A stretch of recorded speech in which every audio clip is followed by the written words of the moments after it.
What if love, as you conceive it, were nothing but a grand moral lie?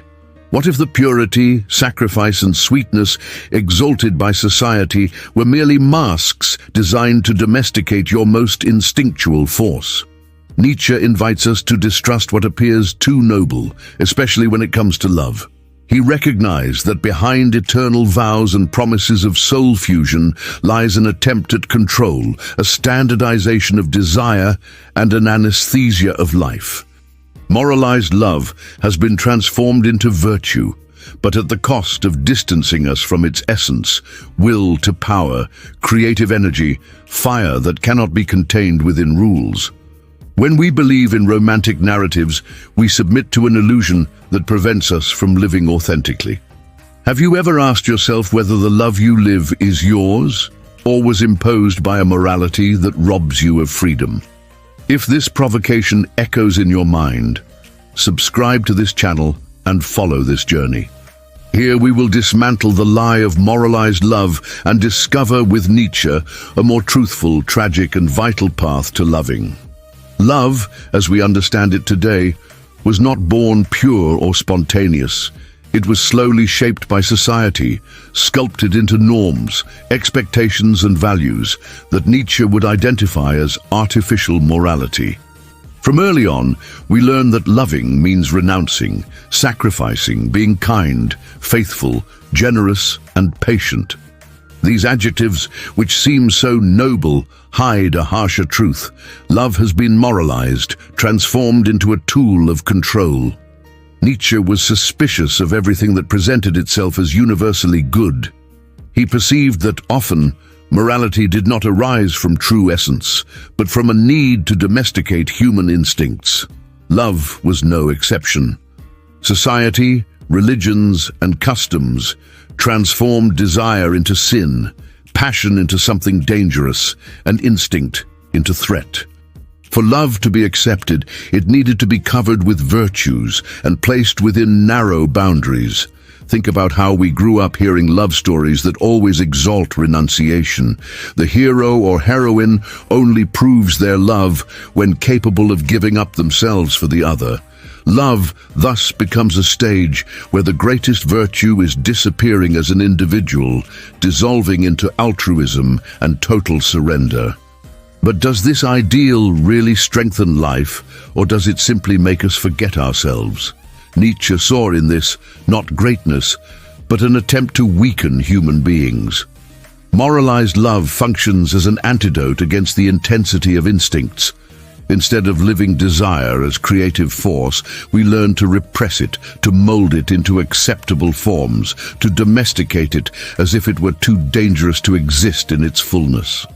Thus love ceases to be a living flame and becomes a controlled flame, almost extinguished. In practice, this manifests in daily relationships. How many times is someone judged for not meeting expectations of what love should be? The person who doesn't want to marry is seen as immature. The one who doesn't desire exclusivity is accused of being selfish. The one who won't sacrifice is labeled as cold.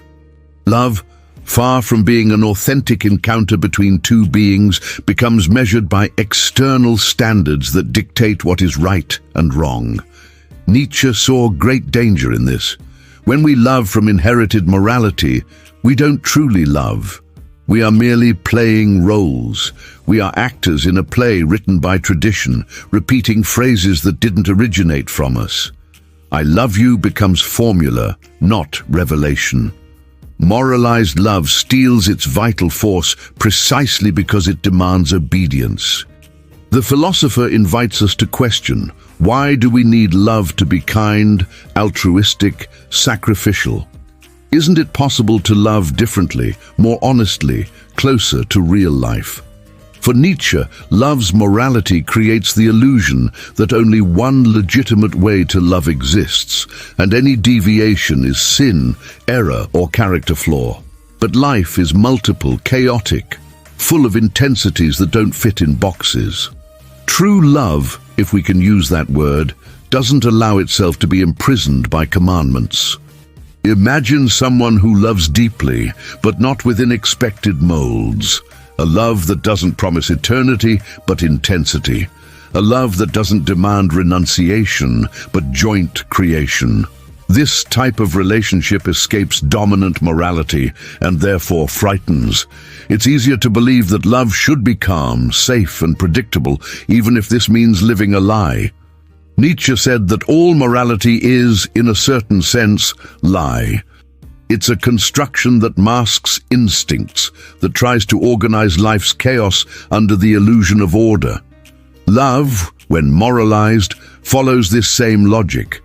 It's painted with beautiful colors, but hides a power mechanism, keeping individuals docile, obedient, submissive. The question he poses is disturbing. Do we love for ourselves, or do we love as we were taught to love? If love has been transformed into virtue, perhaps it's time to suspect its purity. Perhaps truly loving means breaking with these norms, facing risk, accepting imperfection. Nietzsche believed that only thus could we find a form of love that wouldn't be a moral lie, but an affirmation of life in all its intensity. When Nietzsche looked at love, he didn't see it as spiritual purity or innocent surrender. He saw there the game of desire, and desire for him is never neutral. To desire is always to exercise power. It's always, somehow, to want to possess, conquer, shape, influence. Loving in this sense is not just feeling tenderness, it's also moving forces of attraction, dispute, domination. What we call romantic love is often just a mask covering this field of forces. From early on, we learn to associate love with altruism, but in practice it's full of interests and desires. Who has never noticed traces of selfishness in their own love? The desire for the other to belong only to us, the need for exclusivity, the impulse to control where the other goes, with whom they speak, what they feel. All these movements are not exceptions. They are part of the vital dynamic of human desire. And Nietzsche knew it would be hypocrisy to deny this.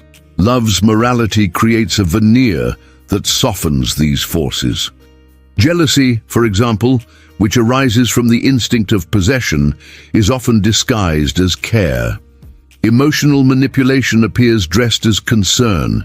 Even the desire to dominate can be covered with phrases like, "I just want what's best for you." Moralized love thus doesn't eliminate the power game. It merely covers it with beautiful words. Nietzsche invites us to remove these masks. He doesn't ask us to deny desire or power involved in relationships. On the contrary, he asks us to recognize them. Loving is also wanting to influence, wanting to be priority, wanting to leave a mark. Pretending otherwise for him is living in lies. When we observe our relationships closely, we see how they are impregnated with these movements. Think of someone who says, "I can't live without you." The phrase sounds romantic, but carries a background of demand. The other needs to be present to validate our existence. Or when someone demands absolute fidelity, often it's not for love, but for fear of losing control. Desire, in this case, becomes confused with need for power.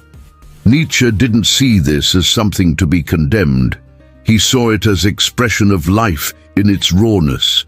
The will to power is, for him, the fundamental force that moves everything that exists. Even in love, this energy manifests. Loving, then, is also wanting to expand, affirm oneself, conquer space in the other's heart. The problem isn't in the existence of this dynamic, but in pretending it doesn't exist. By hiding desire under morality's mask, we create fragile relationships based on illusions. We pretend love is only sweetness, when in truth, it's also conflict. We pretend it's only surrender, when it's also struggle. The risk is that, believing in this false ideal, we don't know how to deal with the reality of passions. When jealousy arises, the desire to possess, the will to dominate, we feel guilty, as if we were sinning against true love. But in Nietzsche's view, the error isn't in instincts, but in the moral lie that represses them. Imagine a couple trying to live according to perfect love's guidebook. They never fight, always understand each other, live in complete harmony. This seems beautiful, but frequently it's just repression. The silence that avoids conflict is, in truth, fear of facing what lies behind. Divergent desires, wills to power that clash. When conflict finally explodes, everything crumbles because the relationship wasn't built on truths, but on masks. Nietzsche believed that facing love with honesty required courage. Courage to admit that in loving, we also seek to satisfy our own desires. Courage to accept that there's selfishness amid tenderness, dispute amid affection, force amid sweetness. Only thus could we love without lying to ourselves. This doesn't mean love should be reduced to brute power, but that the power contained within it needs to be recognized as inevitable part. Loving is always playing this game, and the more conscious of this we are, the freer we'll be to create authentic relationships. Love ceases to be a field of guilt and repressions, to become a space of mutual recognition of forces at play. Nietzsche, by revealing this shadow aspect of love, didn't want to destroy the feeling. He wanted to liberate it from hypocritical morality that weakens it. Desire and will to power don't need to be seen as enemies of love, but as its vital foundation. Love, then, is not just moralized tenderness, but an encounter of living, pulsating, and real forces. Romantic love, so exalted in poems, songs, and films, is perhaps one of morality's greatest inventions. It promises a fusion of souls, a shared eternity, a greater meaning for existence. But for Nietzsche, this promise is nothing but illusion. Romantic love didn't arise from instinct's truth, but from a cultural necessity to domesticate desire and offer a narrative of security amid life's chaos. The idea of soulmate is a clear example. From early on, we're taught to believe there exists a single person destined for us, that without them we'll be incomplete. This vision places love on an unreachable pedestal, and thereby imprisons us. Whoever believes true love only exists in this mold inevitably becomes disappointed because real life doesn't offer eternal certainties. Passion wears out, desire changes, and what seemed eternal reveals itself impermanent. Still, we keep repeating the lie, as if it were absolute truth. Nietzsche saw in this romantic construction a way of denying existence's tragic reality. Loving is risking, living instability, being open to the unexpected. But romantic love sells us the idea of eternal stability.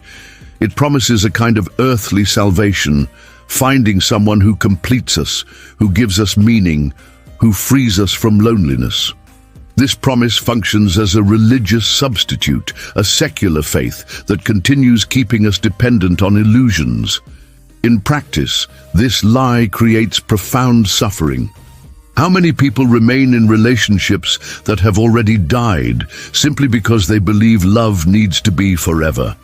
How many endure abuse, disrespect, and painful silences, clinging to the idea that, if it's true love, everything can be overcome?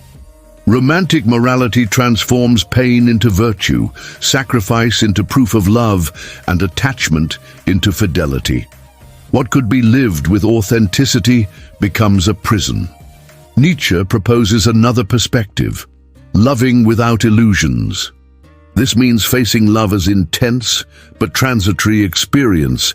It means recognizing that desire isn't eternal, that passion is born and dies, and there's no shame in this. On the contrary, there's tragic beauty in accepting that each encounter is unique, that nothing needs to last to have value. Authentic love for him isn't measured in years of permanence, but in the intensity of what was lived.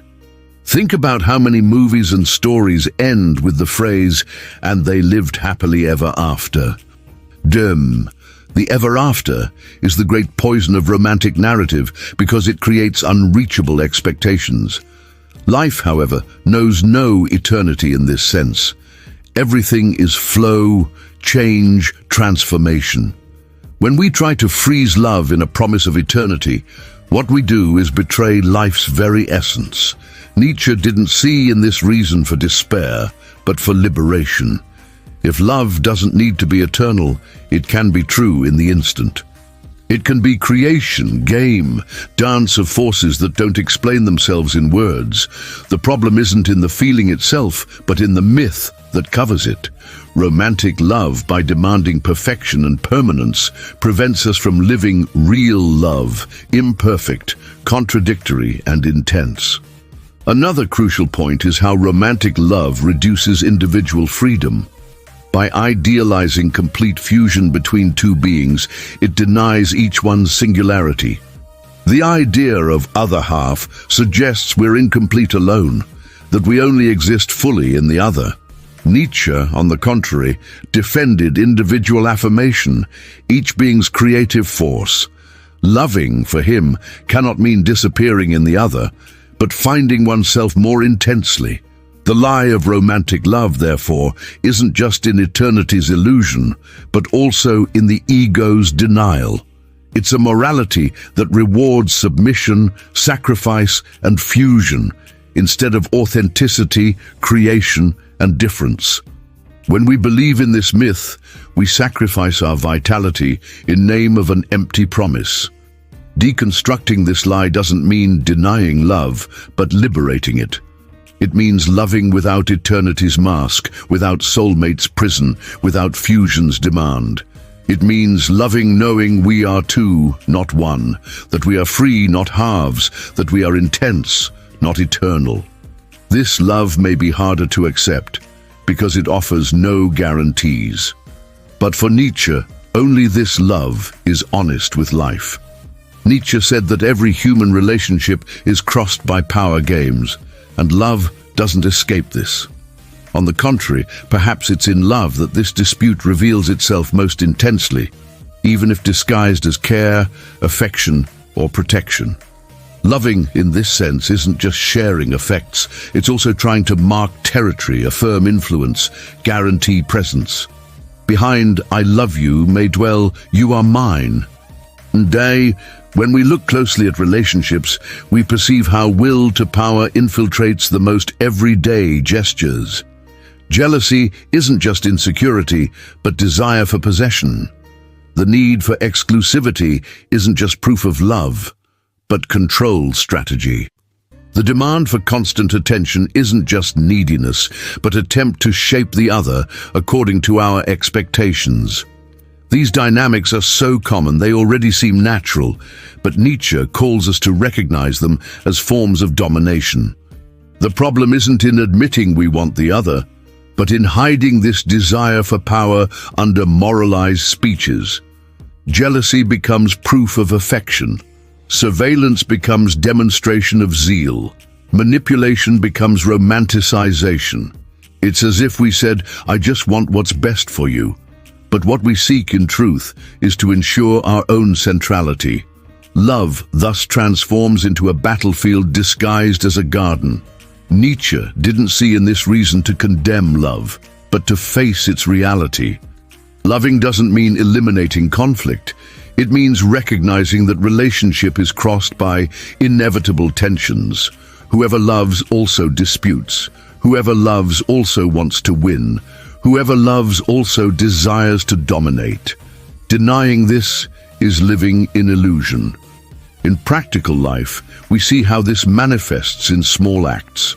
A partner who insists on deciding where the couple should go whenever they go out. Another who criticizes the loved one's way of dressing, saying it's for their own good. A partner who gets offended if the other needs moments of solitude. A companion who demands to be priority above everything. Each of these examples shows how love can transform into control network, where individual freedom is constantly negotiated or suffocated.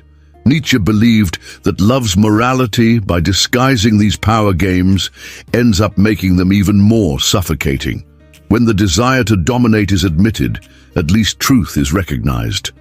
But when this is covered under virtue's cloak, a field of subtle manipulation is created where no one can clearly say what they desire. Morality transforms love into a silent arena of hidden disputes. This aspect is disturbing because it reveals that loving is also struggling, not in the sense of physical violence, but in the sense of forces that clash, wills that confront, desires that compete. Love, for Nietzsche, isn't static harmony, but creative tension.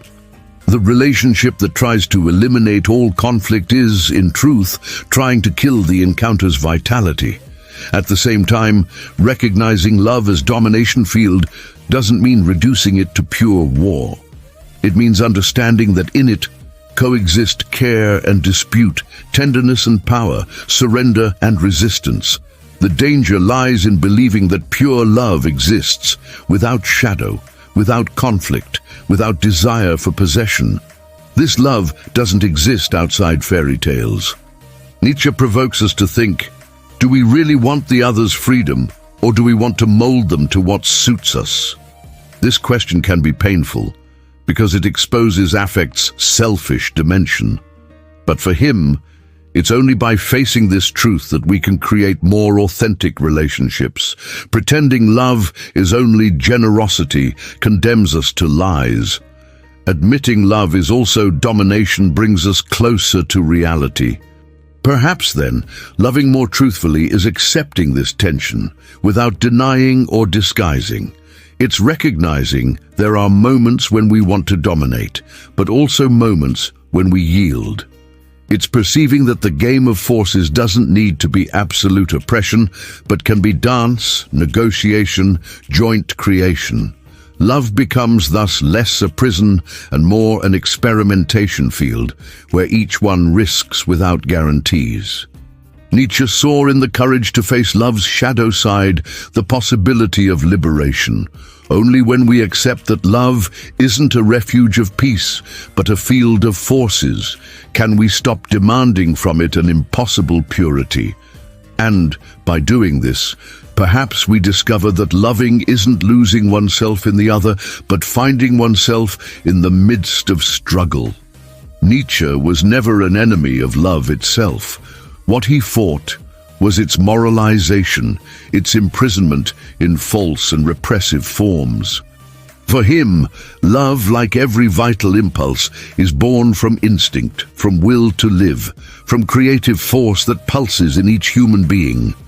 Society's error was transforming this instinct into controlled virtue, into romantic ideal, into promise of eternity. But if we liberate love from these bonds, what can be born is something new, a love closer to life, more honest with its nature. This new love isn't innocent. It recognizes that it comes from desire, that it feeds on flesh, on gaze, on touch, on intensity. Instead of seeing sin or weakness in this, Nietzsche saw potency. Loving is also affirming the body, affirming vitality, affirming that we are alive and open to risk. When we reduce love to spiritual virtue, we kill its earthly force, its rooting in concrete life. But when we face it as creative instinct, it becomes source of transforming energy. Think about how traditional morality taught us to distrust instinct. Desire was considered dangerous, passion was seen as weakness, pleasure was treated as guilt. Love could only be accepted if it came purified, if it was moderate, if it was approved by social rules.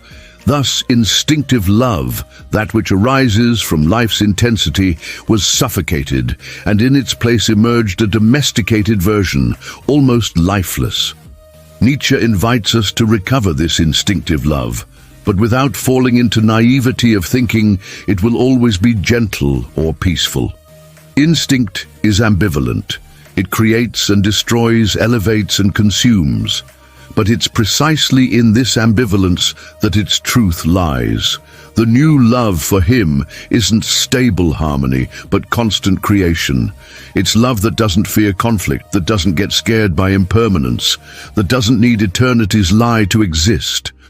This love is born from courage to be honest with our impulses, recognizing we love also because we desire. That we seek the other not only through kindness, but through need for expansion, for affirmation, for intensity. Instinctive love doesn't feel ashamed of will to power, doesn't disguise the selfishness that sometimes accompanies it, doesn't try to hide its nature. It assumes the risk of being contradictory, of being chaotic, of being tragic. In daily life, this new love manifests differently from moralized love.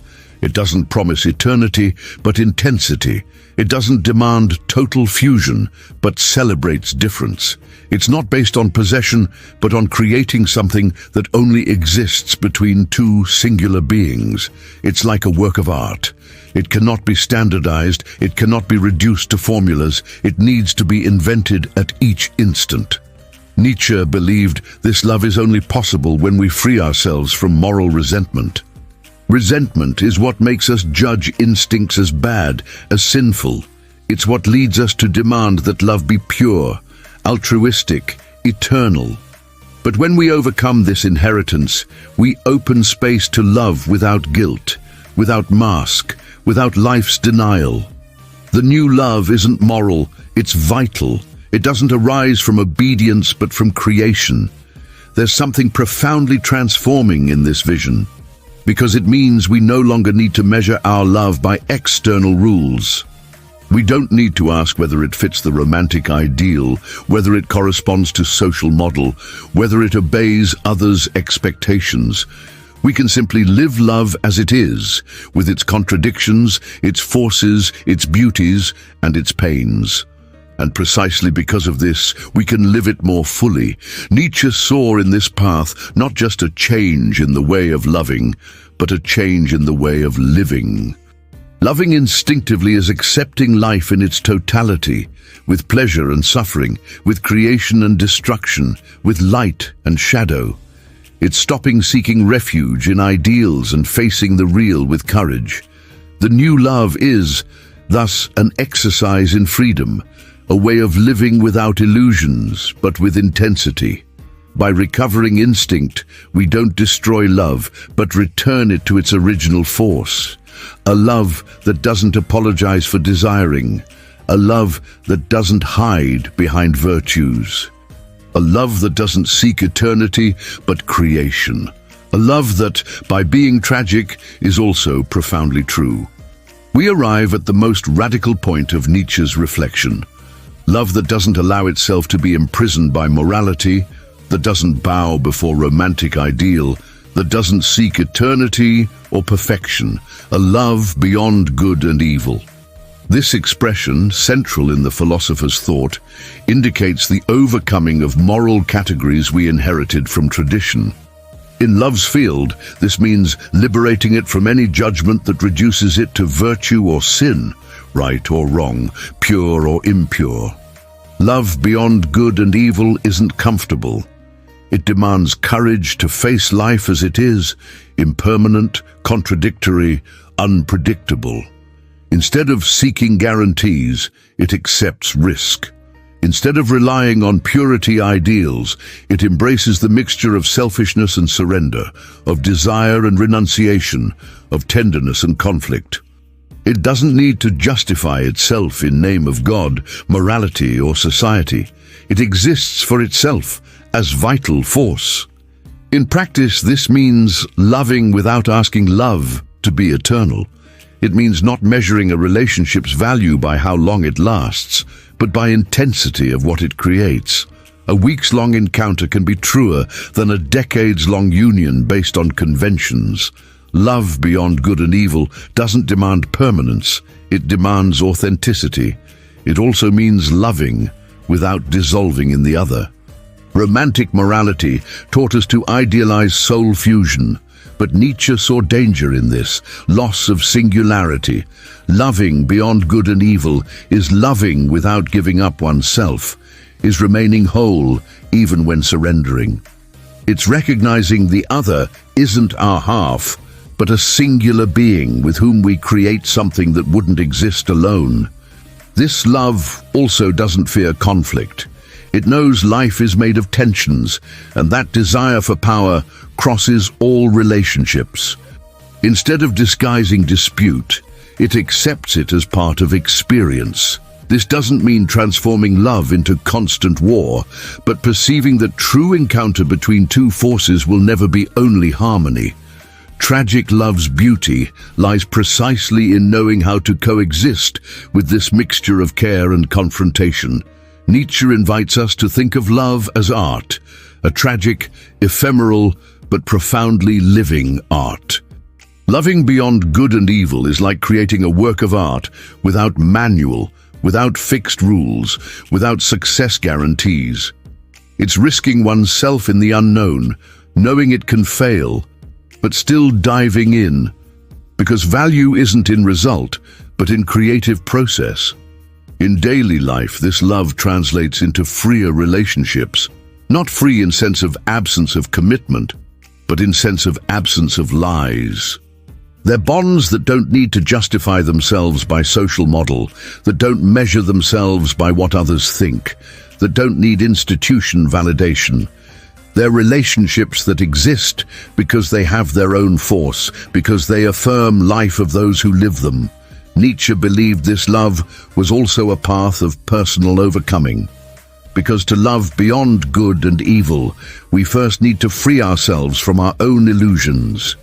We need to abandon the idea that love should save us from loneliness, that it should complete us, that it should give us eternal security.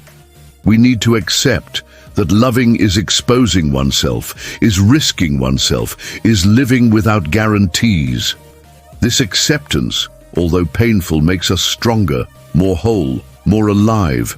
Love thus ceases to be moral lie and becomes vital affirmation. It ceases to be prison and becomes creation. It ceases to be duty and becomes choice. Nietzsche shows us that when we no longer seek in love a morality, we can finally love it in its truth, a tragic, passing, but intense and transforming event. Love beyond good and evil isn't fairy tale love, but real life love. It's not love of eternal promises, but love of true instance. It's not love that denies instincts, but that assumes them without shame. This love doesn't console, but awakens. Doesn't anesthetize, but ignites.